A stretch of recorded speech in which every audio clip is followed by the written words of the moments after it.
اللهم صل على سيدنا وحبيبنا وشافعنا ومولانا محمد وسلم رضي الله تبارك وتعالى عن سادتنا أصحاب رسول الله أجمعين. اللهم قوم الإسلام والإيمان والمسلمين والمسلمات وانصرهم على وكفر ذلك بالخير يا خير الناصرين برحمتك يا أرحم الراحمين.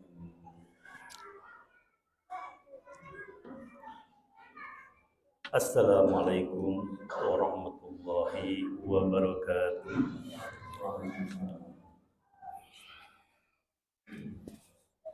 Allahu Akbar, Allahu Akbar, Allahu Akbar, Allahu Akbar. Asyhadu an la ilaha illallah. أشهد أن لا إله إلا الله. أشهد أن محمدا رسول الله. أشهد أن محمدا رسول الله. حي على الصلاة، حي على الصلاة، حي على الفلاح، حي على الفلاح. الله أكبر، الله أكبر. لا إله إلا الله. La ilaha illallah Muhammad sallallahu alaihi wasallam.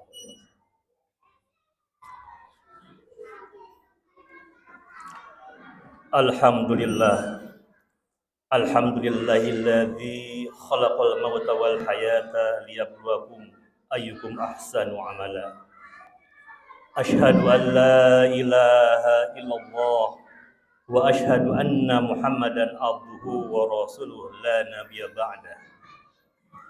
Allahumma salli wa sallim wa barik ala sayyidina wa habibina wa maulana Muhammad ibn Abdillah wa ala alihi wa sahbihi wa man tabi'ahum bi ihsan ila yaumil qiyamah. Amma ba'du. Faya ayyuhal muslimun usikum wa iyaya bitaqwallah wa ta'atihi la'allakum tuflihun.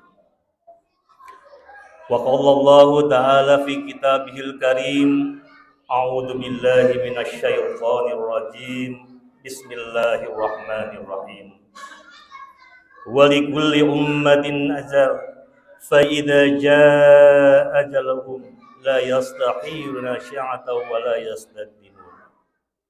Wa qala Allah ta'ala fi ayati ukhra, ya ayyuhalladzina amanu taqullaha haqqa tuqatih wa la tamutunna illa wa antum muslimun. Shadaqallahul adzim. Hadirin jamaah Jumat, para tamu Allah yang sama-sama mengharapkan ridho Allah Subhanahu wa taala. Alhamdulillah, segala puji bagi Allah yang telah memberikan nikmatnya kepada kita di tengah-tengah sibuknya aktivitas kita. Allah masih memberikan kekuatan, memberikan kemampuan dan kesehatan.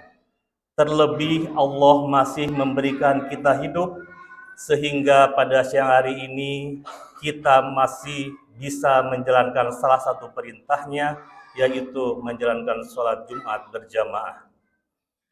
Semoga dengan menjalankan sholat Jumat berjamaah pada hari ini, segala dosa dan kesalahan kita diampuni oleh Allah Subhanahu wa taala. Amin ya Allah ya rabbal alamin. Salawat dan salam semoga tercurah limpahkan kepada junjungan alam Nabi besar Muhammad sallallahu alaihi wasallam, untuk keluarganya, para sahabatnya, tabi'in, termasuk kita semua sebagai umatnya yang taat akan ajarannya. Selanjutnya, khotib secara khusus, secara pribadi berwasiat. Umumnya untuk para hadirin rahimakumullah. Marilah kita sama-sama meningkatkan keimanan dan ketakwaan kepada Allah Subhanahu wa taala, yaitu dengan menjalankan dengan sepenuh hati seluruh perintah Allah Subhanahu wa taala dan menjauhkan sejauh-jauhnya apa yang dilarang oleh Allah Subhanahu wa taala. Ma'asyiral muslimin rahimakumullah. Hari berganti hari, akan datang suatu saat, akan datang suatu masa bahwa hidup kita ini akan berakhir. Perjalanan waktu yang saat ini kita rasakan sangat cepat sekali. Dari hari ke hari, dari minggu ke minggu, bulan ke bulan, tahun ke tahun, rasanya sangat cepat sekali. Baru saja minggu lalu kita melaksanakan sholat Jumat, hari ini sudah melaksanakan sholat Jumat kembali. Ini menunjukkan bahwa perjalanan kita semakin mendekat ke akhir hayat hidup kita. Kita pasti akan meninggalkan dunia ini, suka atau tidak suka. Mau atau tidak mau, kita akan mendekati, kita akan melewati, bahkan kita akan memasuki satu pintu yang disebut dengan kematian. Entah berapa lagi sisa umur kita di dunia ini yang Allah berikan. Mungkin saja beberapa tahun lagi, mungkin saja beberapa bulan lagi, mungkin saja beberapa hari lagi, atau bahkan mungkin di antara kita yang saat ini sedang sholat Jumat berjamaah di Masjid Al-Yusna, ini merupakan sholat Jumat yang terakhir yang Allah berikan di dalam hidup kita ini. Kenapa demikian? Karena Allah sudah menetapkan kapan kita harus pulang. Allah sudah menetapkan kapan kita harus kembali kepada Allah Subhanahu wa taala, dan ini Allah sampaikan dalam firman Allah, yaitu surat Al-A'raf ayat 33 ayat 34 yang tadi khatib bacakan dalam awal khutbah. A'udzu billahi minasyaitonir rajim. Bismillahirrahmanirrahim. Walikulli ummatin ajal. Bahwa masing-masing manusia mempunyai ajalnya masing-masing. Fa idza jaa ajaluhum, akan tiba saatnya ajal kepada kita semua. La yastahiruna sa'atan wa la yastaqdimun, dan kita tidak akan bisa memajukan atau memundurkan walau sesaat pun. Ma'asyiral muslimin rahimakumullah. Hari ini kita disunatkan oleh Allah Subhanahu wa taala untuk mandi sunat di hari Jumat. Kita masih bisa mandi sendiri. Besok belum tentu kita bisa mandi sendiri. Mungkin orang lain atau tetangga kita yang memandikan kita. Hari ini kita berjalan, mengendarai kendaraan ke Masjid Jami Al-Yusna untuk sholat berjamaah. Besok belum tentu. Barangkali besok kita dibawa ke masjid bukan untuk sholat berjamaah, tapi dibawa ke masjid untuk disolatkan. Hari ini kita mengantarkan saudara kita, tetangga kita ke pemakaman untuk dimasukkan ke liang lahat. Besok jadi kita yang akan dibawa ke pemakaman dan dimasukkan ke dalam liang lahat. Ma'asyiral muslimin rahimakumullah. Ada 3 hal yang dirahasiakan oleh Allah di dalam kematian. Hal yang pertama, waktu mati. Waktu mati umat manusia Allah rahasiakan. Kenapa? Agar manusia atau hamba Allah siap kapan saja dipanggil oleh Allah untuk menghadap, yaitu dalam kematian. 120 hari kita ada di dalam kandungan ibu kita. Pada saat itu Allah sudah tetapkan ajal kita di dunia. Dan kita tidak akan mati apabila ajal kita belum selesai di dunia. Banyak cerita dari tetangga kita, banyak cerita dari saudara kita, atau kita melihat dan mendengar di media sosial. Suatu hari seorang berangkat perjalanan dengan bis travel. kendaraan travel. Dia duduk di sebelah kiri pintu masuk, artinya sebelah kiri supir. Singkat cerita, penumpang yang berada tepat di belakang supir atau di sebelah kanan mobil travel itu memohon untuk berganti tempat duduk agar dia bisa bercerita dengan teman dekatnya. Dan singkat cerita, bertukarlah tempat. Takdir Allah menentukan terjadi kecelakaan maut di jalan tol, 3 orang meninggal. 1 di antaranya adalah orang yang minta berganti tempat. Yang tadinya di belakang supir travel, dia pindah ke pintu sebelah kiri dan wafat. Apakah orang yang pindah ke belakang supir itu adalah orang yang sakti, tahu akan mati, sehingga dia senang hati bertukar tempat? Tidak demikian. Tapi kenapa? Karena azalnya di dunia belum selesai. Ma'asyiral muslimin rahimakumullah. Hal yang kedua adalah di mana kita akan mati. Juga bisa kita dengar dari tetangga kita, saudara kita.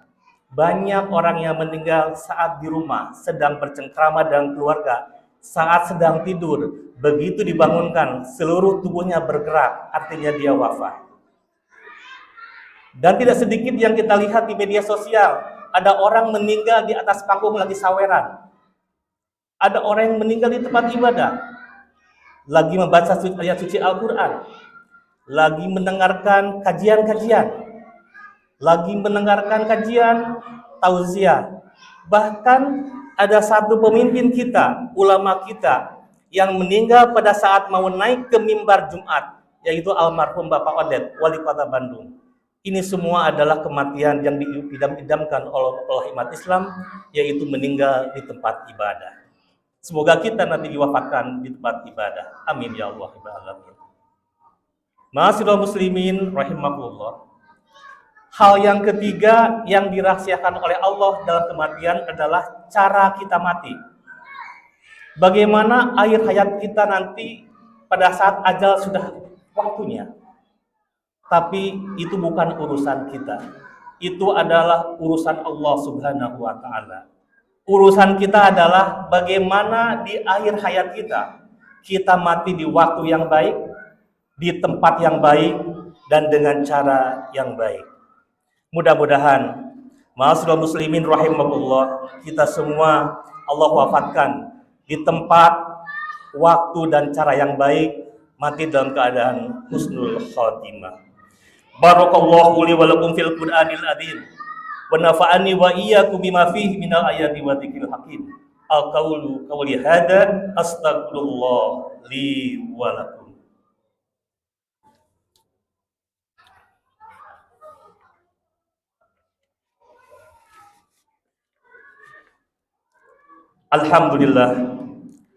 Alhamdulillahi wa kafa, wassalatu wassalamu ala rasulillahi mustafa wa ala alihi wa sahbihi wa man ihtada. Ashhadu an la ilaha illallah wa ashhadu anna Muhammadan abduhu wa rasuluh la nabiyya ba'da. Allahumma shalli wa sallim wa barik ala sayyidina wa maulana Muhammad wa ala alihi wa sahbihi ajmain. Amma ba'du. Ya ayuhan nas, ittaqullah haqqa tuqatih wa la tamutunna illa wa antum muslimun. Faqala Allah ta'ala fi kitabihil karim, a'udzu billahi minasy syaithanir rajim, bismillahirrahmanirrahim. Kullun nafsin dha'iqatul maut, summa ilaina turja'un. Sadaqallahul adzim. Ma'asyiral muslimin rahimakumullah. Suatu hari Rasulullah didatangi oleh sahabatnya. Riwayat dari hadis Ibnu Majah. Sahabat Rasul bertanya, "Ya Rasulullah, siapakah orang Islam yang cerdas?" Rasulullah SAW menjawab, orang yang cerdas adalah orang yang selalu ingat akan mati dan mempersiapkan diri untuk kehidupan setelah mati. Ternyata jawaban Rasulullah bukan adalah umat yang IQ-nya tinggi, yang selalu ranking pertama, selalu juara umum di sekolahnya, lulus dengan predikat cum laude atau summa cum laude, berjejer begitu banyaknya titel di dalam namanya, atau dia paling banyak mendapatkan penghargaan atas keilmuannya. Ternyata bukan itu yang dimaksud oleh Rasul, bahwa orang Islam yang cerdas adalah orang Islam yang selalu ingat akan mati dan dia mempersiapkan diri bekal untuk kehidupan setelah mati. Ma'asyiral muslimin rahimakumullah. Ternyata orang cerdas di dalam Islam itu lebih produktif di dalam beribadah. Kenapa? Yang pertama, orang yang selalu ingat mati pasti tidak akan menunda-nunda kewajibannya. Misalnya, perintah menjalankan sholat, puasa, zakat, ibadah haji untuk yang mampu, dan kewajiban membayar hutang. 4 hal keuntungan orang yang mati syahid. Yang pertama adalah dia mati tidak merasakan sakitnya sakaratul maut. Yang kedua, matinya disaksikan oleh banyak malaikat. Yang ketiga, dia masuk surga tanpa hisab. Dan selanjutnya, orang yang mati syahid biasanya adalah orang-orang yang sudah dijamin oleh Allah masuk surga, kecuali matinya dalam meninggalkan hutang. Begitu beratnya kita mati dalam keadaan meninggal dengan hutang. Yang kedua, kenapa disebut produktif orang Islam yang cerdas? Kalau orang yang selalu ingat mati, pasti tidak akan menunda-nunda dia bertobat kepada Allah Subhanahu wa Ta'ala. Hari ini kita semua, termasuk saya pribadi, banyak dihormati orang bukan karena kita mulia di sisi Allah, tapi kita dihormati karena aib kita dan maksiat kita Allah tutupi. Bayangkan kalau aib kita, maksiat kita diketahui oleh banyak orang, dibuka oleh Allah Subhanahu wa Ta'ala. Barangkali jangankan saudara atau teman, istri dan anak pun tidak akan mau mendekat kita. Untuk itu orang yang sudah mati, mau mendekati kematian, dia akan selalu bertobat, bibirnya basah dengan istighfar pada Allah Subhanahu wa Ta'ala. Yang ketiga, kenapa disebut produktif orang cerdas dalam Islam? Dia tidak akan menyia-nyiakan kebersamaan dengan keluarganya. Kulun nafsin dha'iqatul maut. Dia sadar bahwa dia akan mati. Kalau tidak dia mati, dia ditinggalkan oleh anggota keluarganya mati. Sehingga dia selalu sayang akan keluarganya dan mengutamakan di antara yang lainnya. Berikutnya, apa rahasia yang lainnya? Orang yang selalu ingat mati, dia tidak akan meremehkan sedikit pun maksiat ataupun dosa. Karena dia yakin semuanya itu akan dipertanggungjawabkan di yaumil kiamah. Jadi kalau ada orang yang bilang, si fulan meninggal dunia, kita akan antar ke pemakaman untuk beristirahat. Jadi ke tempat peristirahatan terakhir, itu sebenarnya salah. Karena begitu jenazah masuk ke dalam liang lahat, dia membuka babak baru untuk mempertanggungjawabkan segala perbuatannya di dunia. Tidak beristirahat, dia mempertanggungjawabkannya. Untuk itu, orang yang cerdas adalah orang yang mempersiapkan bekal untuk kehidupan setelah mati, yaitu mengumpulkan sebanyak-banyaknya amal ibadah, sebanyak-banyaknya iman dan takwa, karena takwa adalah bekal yang harus kita bawa dalam menghadap Allah Subhanahu wa Ta'ala. Wa tajawwadu fa inna khairal zadi taqwa. Sebaik-baiknya bekal adalah takwa. Mudah-mudahan ma'asyiral muslimin rahimakumullah, kita semua diwafatkan oleh Allah Subhanahu wa Ta'ala dalam keadaan husnul khotimah. Mudah-mudahan Allah mengampuni seluruh dosa-dosa kita. Dan apabila kita wafat nanti, banyak orang, saudara, teman mau menyolat jenazah kita. Kalau kita mati, banyak orang yang mau mengantarkan kita ke kuburan. Kalau kita mati, tetangga kita, saudara kita sudah memaafkan kita.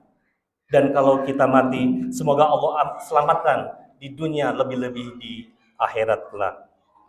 Marilah kita berdoa kepada Allah Subhanahu wa Ta'ala, memohon kepada Allah Subhanahu wa Ta'ala agar sisa hidup kita ini penuh dengan keberkahan, penuh dengan lindungan Allah Subhanahu wa Ta'ala, dan kita diberikan jalan yang mudah di dalam mengumpulkan semua ibadah-ibadah untuk bekal menghadap Allah Subhanahu wa taala.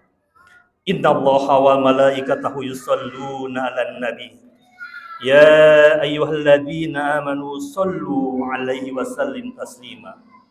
Allahumma sholli wa sallim wa barik ala sayyidina Muhammad wa ala ali sayyidina Muhammad.